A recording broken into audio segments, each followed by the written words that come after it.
welcome to Crimes Through Time, a weekly snapshot of crime history. In January 1923, the police would force entry to the flat above a tailor's shop. As they did, a shot rang out from the bedroom. Cecil Maltby had taken his life. In the bath, they found the remains of his missing lover, Alice Middleton. She hadn't been seen since August 1922. The police also found a series of letters pinned throughout the residence, written by Cecil, designed to convince the reader that he was not the murderer he appeared to be. But that was not the only mystery. Who was the man seen keeping a 24-hour vigil outside the barricaded property? Let's explore the murder of Alice Hilda Middleton. I have taken most of the information regarding this case from the newspaper reports of testimony given at the coroner's inquest opened following the deaths. Cecil had enlisted in the early days of the First World War, serving in the army at home as a machine gunner in the Fusiliers. It wasn't long after his demobilisation that his father died, and Cecil inherited his tailor's shop at 24 Park Road, Marylebone, London. But Cecil had no interest in tailoring. He was more interested in resuming his life in the gambling dens and nightclubs of London. By 1922, Cecil had been separated from his wife for 12 years. She could no longer put up with the constant affairs and heavy drinking. She would take with her the couple's 5 children. Cecil enjoyed the company of beautiful young ladies that frequented the nightlife of London. George James Sullivan worked for Cecil as a porter and a shopman. He had held the position for 2 years. He had been Cecil's only employee for the last 12 months. Originally there had been a cutter, a clerk and a man who worked downstairs, but then the shop was closed, all business was suspended, and George took on a role of personal assistant to Cecil. He was used to the stream of young women often calling on Cecil's behalf to arrange dates. But then Cecil met Alice. At 37, she was older than his usual companions, but she had a hold over him like George had never seen. Alice Hilda Middleton was a married woman, but her husband was a marine officer in the Merchant Navy and would spend considerable time at sea. At first, Alice would visit with Cecil. They enjoyed long rides on his motorcycle and going to the racetrack to bet on the horses. The couple had shared a love of alcohol and gambling. In June, Cecil arrived back at the shop with 2 trunks in his sidecar, labelled Mrs. Middleton. From then on, Alice lived at the flat. According to George, she did no housework, that all fell to him, and Cecil would do all the cooking.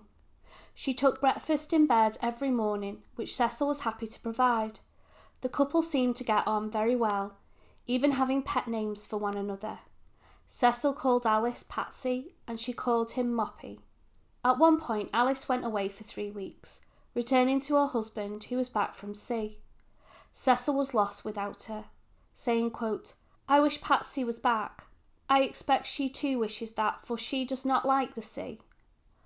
On her return, Cecil confided in George that he worried that he would be named in a divorce suit, as her, quote, "old man" had found out something. On the 24th of July, Alice wrote to her sister, saying that she was now living at Cecil's at 24 Park Road, but she misunderstood and thought Alice was staying in a boarding house or apartments. George recalled the last time he saw Alice was the 12th of August. Mr. Middleton would return from sea in December 1922. He couldn't find Alice. After spending his shore leave trying to locate her, he reported her missing to Scotland Yard. The most worrying being that the £18 monthly maintenance that he paid to Alice was still unclaimed at the bank. They began investigating on the 21st of December.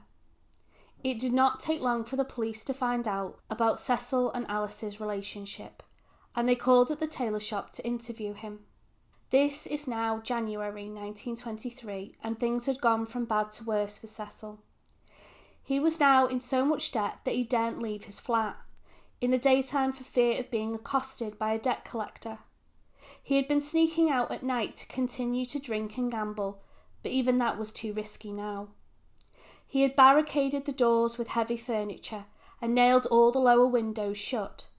His debts were so huge that he was now without water, light and gas.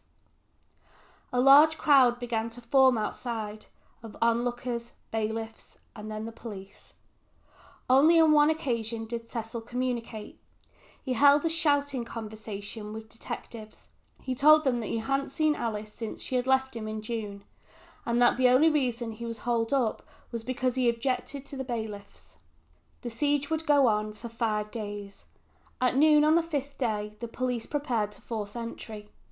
They had obtained a magistrate's warrant to do so by going to the health board, supported by the sanitary inspector. The building was in a state of disrepair and there was a strong odour present.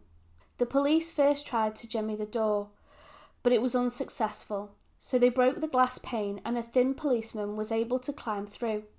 He quickly let in his colleagues and they ran towards the stairs to the flat, when the sound of a gunshot rang out. Cecil had shot himself in the head. They then made the grim discovery of Alice's remains in the bath. It was clear that she had been dead for some months. Throughout the flat were letters written by Cecil. Detective Inspector Cornish testified to their contents at the inquest. One was found with Alice's body, quote, "In memory of darling Pat, who committed suicide on August 24th, 1922. Another, nailed to the bathroom door, read, quote, "In memory of Alice H. Middleton, who committed suicide on Thursday, August 24th, 1922, 8:30 a.m. Pat, darling, why did you do it? Everybody loved you. I cannot live without you. When I can brace up my courage, I shall soon be with you. Cecil A. Maltby." It was clear that Cecil wanted police to believe a certain narrative about what had happened in the flat. Further letters were found in the bedroom. One gave an explanation from Cecil's perspective about what happened on the 24th of August. Quote, "The dear little lady who has been living with me since January committed suicide at 8:30 a.m. on August 24th. She shot herself through the top of her head. It seems unnatural. I went to make an early cup of tea, and when I came into the room she seemed funny. She said she was going to shoot herself. I struggled with her, but she was very strong. She fell on her knees and the gun went off 3 times. She had an idea in her head that she was going to die of dropsy, like a relative of hers. She had swollen so that she could hardly walk about. So I had no alternative but to join her, which today I am going to do. I have Mrs. Middleton in the bath. I did not like to part with the dear soul." Both Cecil and Alice were taken to the mortuary, where Sir Bernard Spilsbury carried out post-mortems on their remains. Alice was identified by her brother-in-law, Alfred William Lehman. He described her as very vivacious, very generous, and on good terms with her husband. Her time of death was roughly 5 months prior to her being discovered, and lines up with Cecil's date of the 24th of August. She had been shot 3 times from behind. In her skull were 2 flattened bullets matching the bore of the miniature repeating rifle found in the flat. Cause of death was gunshot wounds that could not have been self-inflicted. Letters were found from Alice to Cecil that showed that Cecil was very jealous, and it is likely that what sparked the shooting was Alice's husband's shore leave that summer, and that she intended to reunite with him again when he returned. An inquest was opened to consider the deaths. Mr. H. R. Oswald presided. There was very little public interest. The jury considered all the evidence and returned a verdict of murder against Cecil Maltby, followed by him committing suicide. The foreman of the jury stated, quote, "We find that the man was in perfectly sound state of mind when he took his own life, in order to escape the consequences of his own actions."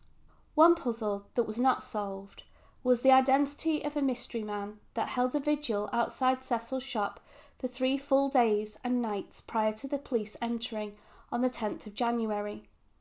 He was observed pacing outside the property or watching from neighbouring doorways.